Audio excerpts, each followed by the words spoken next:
Don't go to your big box store and buy metal. I have a vendetta against it. Not that the metal's not fine. It's just the price on it is absolutely staggering. I've been there before. I've been in a bind where it's like, I just need that piece of material. You're not doing yourself any favors financially. Just go and get a piece of 1x1 angle iron. Now, we did do a video about this almost a year ago, and we're still going to cover all the different shapes and sizes and lengths and thicknesses that all the metal you could ever want comes in. But I realized that living in the greater Houston area, I have a lot more access to different varieties of metal suppliers than most people. So there are other things that I want to cover in this video, like all the different grades of material, finding some secondhand material that's a little bit cheaper, even some options like how to get your metal supplier to work for you. Let's talk about it. Now, we're going to speed run this a little bit when it comes to all the shapes and sizes and varieties. Let's start first with flat bar. You need to know three things. You need to know the width of it, you need to know the thickness of it, and you need to know that they come in typical 20-foot sections. Next up is your solid stock. You need to know the diameter and what shape you want of that solid stock, whether it be square, round, hexagon, whatever it is. And you need to know that they also come in about 20-foot sticks. Not to get confused with rebar. I don't really mess with a whole lot of rebar, so if there's a bunch of varieties, let me know down in the comments. But what you do need to know, it's kind of like solid stock, mostly used for concrete, I would imagine. And they come in 20-foot, 40-foot, and 60-foot sections. Next up is your angle iron. They have two sides. You need to know the length of both because they're not always the same. Also, you need to know the thickness and that they can come in 20 to 40-foot sections. Next up is your square tubing. Square tubing is going to have equal sides, so you need to know your sides and you need to know the thickness. And it comes a little bit different as far as lengths. They can be 20, they can be 24, and they can be 40-foot sections when it comes to square tubing. Just a skosh different is your rectangle tubing. You're going to need to know both of those different sizes. You're also going to need to know the thickness and, again, that these are going to come in 24 or 40-foot sections. Next up is your round tubing. You're going to need to know the outside diameter, not the inside, but the outside diameter of your tubing. You're also going to need to know the thickness that you're looking for and gauges, and you got to know that they're going to come in 20, 24, or 40-foot sections. One thing we didn't cover in the last video is your unistrut. Unistrut comes in all different shapes and sizes. It's a very useful type of material, but they're not going to come in a lot bigger sticks. You're going to need to translate to your metal supplier whether you want it to be a channel section of unistrut or a complete square section of unistrut. And they're going to come in some shorter sections, like 10 foot or 20 foot. Now, pipe is up next. Not to get confused with tubing. The biggest difference between tubing and pipe typically has something ran through it, whether it be pressure, steam, water, whatever it is. Tubing is usually a structural thing. And again, tubing's always measured outside diameter. Whereas pipe, everything 12 inches and under is going to be measured on the inside diameter. And it's got to be that schedule number that you're looking for. The average is your schedule 40. And if you get schedule 42 inch, you can measure the inside to inside is 2 inches. Now, when that schedule goes up, the wall thickness gets thicker. And then when you get to pipe that's much bigger than 12 inches, let's call it like 14 inches and up. I don't know if they make 13-inch pipe, but it's all outside diameter. It switches. It changes up on you. I know that's confusing. It's always been confusing to me, but your pipe is typically going to come in 20-foot or 40-foot sections. Next up, we have our C channel. Now, you're going to need to know the width of it, and you're going to need to know the depth of it to the web. It comes in 20 and 40-foot sections. I'm sure you're going to have to say something about its thickness, too. Now, last but not least, for all the stick-long stuff is going to be your I-beam. And I don't know a whole lot of I-beam because it's kind of as tricky as pipe when it comes to structural components. So I just go ahead and pull all the measurements on that sucker. I'll go ahead and pull a measurement for the height of the beam, the width of the flange part, the depth from the tip of the flange to the web, and the web thickness. And again, these can be in different lengths. As you can imagine, skyscrapers aren't going to always just have little pieces. They're going to have some pretty long stuff. These could come in 20-foot, 40-foot, and 60-foot sections. Now let's move on to the flat stuff. Starting first up with sheet metal. Now, sheet metal is going to come in gauges, 24 gauge up to like 6. After about 6 gauge, it's going to start being considered plate. The higher the gauge, the thinner the metal, the lower the gauge, the thicker the metal. That's as easy as I can explain it there. And typically, very commonly, they come in 4-foot by 8-foot sections. But also, they can be 5-foot wide and different lengths. They can be 8-foot, 10-foot, 12-foot. Let me know if they get any longer than that. That's stuff that I can't personally handle. Now, like I said, once we get past that 6 gauge, we're probably going to be considered plate, and now we're going to be measuring things in millimeters or inches if you live over here where I'm from. About 3/16 of an inch is where you're going to start your plate, and that could go up to a lot of thicknesses. I would say your most common metal suppliers are going to carry up to like an inch thick. 2-inch thick is kind of crazy. And just like sheet metal, the normal size is like 4-foot by 8-foot. Next up, we have the classic expanded metal. A lot of uses for expanded metal, and it depends on what you're looking for, but you have two basic types, and that's going to be your raised expanded metal and your flat expanded metal. And this really just comes to what you're really looking for as far as aesthetics, but the flattened stuff is typically a little bit stronger just from how it's processed, but it's also a little bit more expensive. And these expanded metals, again, can come in a normal size of like 4 foot by 8 foot, but you can find smaller pieces and you can find bigger pieces. Very similarly, you have your perforated steel, which is just holy. It's got a bunch of church into it. So it's got all these holes for airflow. It's a little bit lighter. There's a few reasons why you want to go the perforated route, but it's kind of like the same rules with expanded metal on sizes.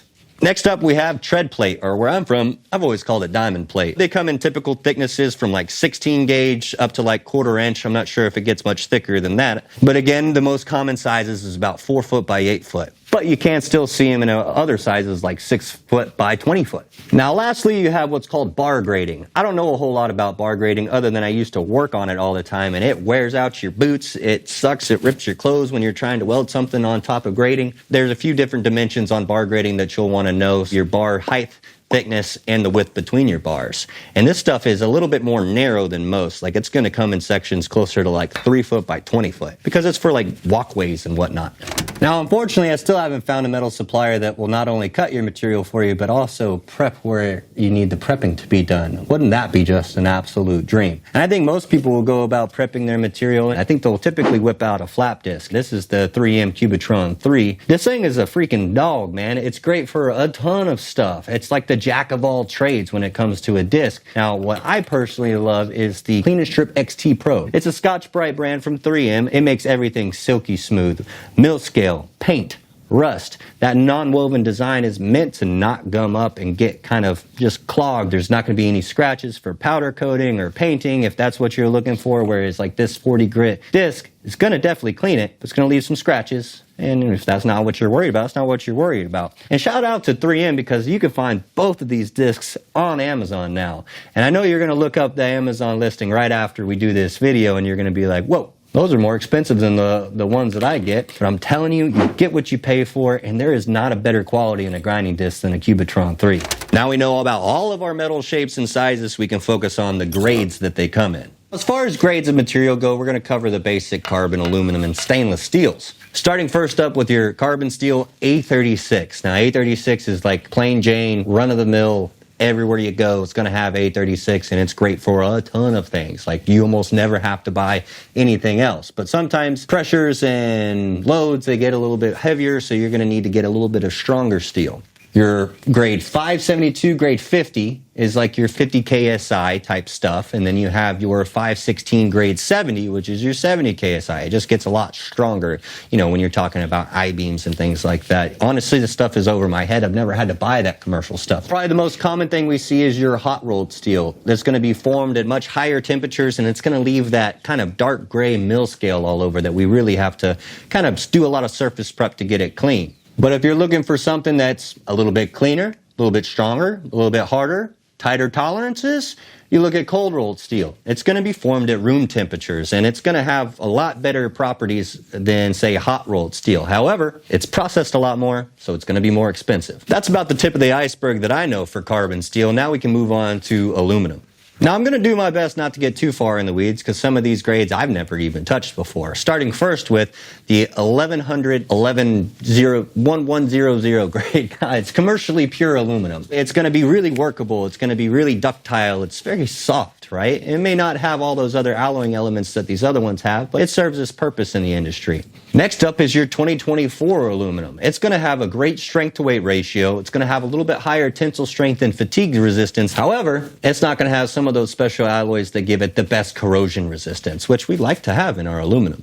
Next up is your 3003 grade aluminum. This is one of my favorites personally. It's got a little sprinkle of manganese in there, and that gives it about 20% more strength than, say, your 1100 series. And it's still really great to work on. It's very formable. It's very bendable. It's also very weldable. All different types of welding can be done on it. I remember we did a video a while back, gas welding aluminum, and that's what Matt used in order to bend and weld it with his welding torch. Next up is going to be your 5052. 5052. That's going to be your marine grade aluminum. It's got more alloys in it to make it a lot more corrosion resistant, so a little bit more tensile strength. It's really great with cyclically loaded parts, fatigue resistance through the roof, still formable, still weldable, still workable. 5052 is really nice, but I imagine it's a little bit pricier than the others we've talked about. Then we move up into alloys like 6061, which is probably like your best well-rounded bit of aluminum. Great mechanical properties, great fatigue resistance, great corrosion resistance, but it doesn't like to bend. When you bend it, especially at a tight 90 radius, you're going to crack things unless you do something along the lines of annealing. 6061 is great for everything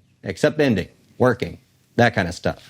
Then you have your 7075, which is not something that I'm super familiar with. I know that it's more military, aerospace grade type stuff, so it's got excellent corrosion resistance, but it's, again, kind of like 6061 when you start getting all those extra alloys in it, because it is such a great, strong strength-to-weight ratio aluminum, it's not exactly formable as easily as some of these other grades. You know, you're going to want to consider a few things, again, like your strength-to-weight ratio, your corrosion resistance, but more readily, you want to know the weldability of it, because some of these higher alloy aluminums might be tougher to weld. Match the filler metal to the base metal as best you can, because those higher alloys can be a bit stubborn, and you can use several different types of filler to weld some of those lower alloys. But maybe I'll just pin one of those aluminum welding charts in the comment section below. Some of those same variables need to be considered when you're working with stainless steel as well. The weldability, workability, yada, yada, yada. I would say the most common grades that you're going to find at your metal supplier are going to be your 304 and your 3/16 grade stainless steels. Now, these are both austenitic stainless steels, and we're going to get into all those different types here in a second, but the biggest difference is that little bit of extra molybdenum.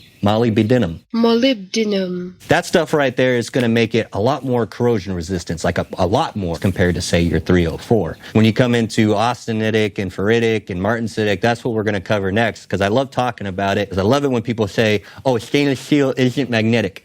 Some of it is. You ever had a refrigerator before? Put, your little magnet on there, it sticks, don't it? We'll start first with our austenitic stainless steel, because we just talked about it, your 300 series and even a 200 series. This is going to be your non-magnetic stainless steel, and it is fairly ductile and it's very good at corrosion resistance. Next up is going to be your ferritic stainless steels. Now, the biggest thing here is the fact that it's going to have a little bit less nickel in it, which makes it have a lot of those stainless steel properties, but it's not going to be near as corrosive resistance. But it is a lot cheaper than, say, your 300 series. They don't weld as good either, at least not as pretty. If you're looking to be a baller on a budget, maybe that's where you go. Next up is going to be your martensitic stainless steels. It's going to be your magnetic type of stainless steel that has a little bit less corrosion resistance like your ferritic stainless steels. However, it's going to have a touch more carbon, so it is going to be a little bit more heat treatable, but again, all things to consider if that's what you're looking for. And then you have like your duplex and your precipitation hardening stainless steels, which have a whole slew of different alloys in them to make them a whole lot more corrosive resistance and even 2 to 3 times stronger than your average stainless steel. But now we're diving into the weeds a little bit, and that's where I don't really want to be in this video. So let's get back on track on how we can get these metal suppliers to work for us. Now, obviously, you can go to your metal supplier to pick up metal, but what else can these guys do? And it depends on where you go, whatever, but one of my favorite services that a lot of metal suppliers can do is cut your freaking parts for you. One, I'm not really great at transporting. I don't have a trailer, so I can't fit full sticks of 20 foot of nothing. So if I know that I've got 50 plus cuts to make, I'll ask them what their cost is to cut it, because they have it all like perfectly cut for me. It's packaged, put on a pallet, and just, you're going to want to definitely trust your metal supplier, because I have used people in the past where it's not exactly accurate. With my guys over at Metal General, trust them wholeheartedly. Cut everything you want for me, please, please. And the same thing's going to go for when it comes to processing sheet metal. I personally can't hold a 4 foot by 8 foot piece of nothing, really. I'll typically have them cut in half, 4 by 4. I got one even on the back of my table right here. That's how I usually manhandle my sheet metal. But even still, if I know I got a project with a bunch of different sheet metal sides and cuts, if I'm like want to build a box, for example, I'll let them shear cut it. I got a plasma table back here, and it's still better to have them cut it with their shear. It's faster, it's cleaner, I don't have to prep anything. They're going to have it already kind of cleaned and just hand it over to you in a nice little package for you. The other thing these metal suppliers can do, if they have, say, a CNC plasma table, you can send them your files and they could cut out these certain parts for you. Or maybe you need to roll something like a little archway or a circle, and they might have a roller in there so that they can roll some tubes and bend stuff for you. Super nice. It would really suck to turn down a really good opportunity or a job because you're like, oh, well, I don't have the tools to do so. Find someone with the tools and work it into the customer's quote. I mean, don't turn something good down just because you think you can't. That's not the right attitude. As far as you welders that are just looking for just a little bit of metal, that little piece that you want, some metal suppliers won't sell minimums, and some others will sell absolutely whatever you want. You want an inch of something, they have it. Or just go through their scrap pile. The scrap pile can be a little bit overwhelming because you don't really know what you're grabbing, so be prepared for trying to figure out what it is. You could get this stuff for really cheap, or you could get screwed. There are times where I've seen tubing that's cut to like 6 foot. I'm like, that's exactly what I want. And then I go do the math on what a 20-foot section costs to a 6-foot section. I'm like, I don't know if I'm saving any money here at all. I think I'm actually getting charged more. And I sure am, because that company had to process that material as far as getting that piece cut, and they're not doing anyone any favors. But then there are some other metal suppliers that are willing to give it as a second-hand cost, or even if you make a really good relationship with your metal supplier, you could get it for free. Now, all of that sounds really great for us new welders, especially if we're trying to practice at home. But I realize that some of you new welders don't have a lot of the tools. So consider some other options. There are some online stores where you can get metal. One of my favorites is Weld Metals Online. They sell just those particular size coupons, exactly what you're looking for. They have them labeled. They have exactly what material it's made out of. You could probably even find the filler metal to go with it. And that's really nice because it's shipped right to your door. So there is a little bit of a give and take when you're like, oh, I'm going to go find some cheap scrap to go cut up and practice at home. Definitely do that. But if you want to save yourself a little time because you just want to weld, check out something like Weld Metals Online. But also remember, after it's welded, you still have metal there to practice on. Don't just put a weld on it and throw it in the scrap. See if you can cut it up, prep it again, and use it again. I mean, it's just practice. You might as well see what you can get out of it. Now, probably the most convenient way you can get your metal shipped right to your house is with companies like Oshcut and SendCut Send. We've dealt with both of these in the past. You can even have someone else design it for you, right? And then take that file, send it to them. They've got all kinds of different shapes, sizes of lasers to cut sheets, plates, tubes, notches. They'll even prep it. Did you hear me? They'll prep it. They'll put whatever finish you want on that material. The only thing that I will say is you've pretty much had someone do 80% of the work for you. So don't be surprised when you look at that receipt and being like, oh, buying metal doesn't have to be confusing. You just got to know all your options. Now go weld something.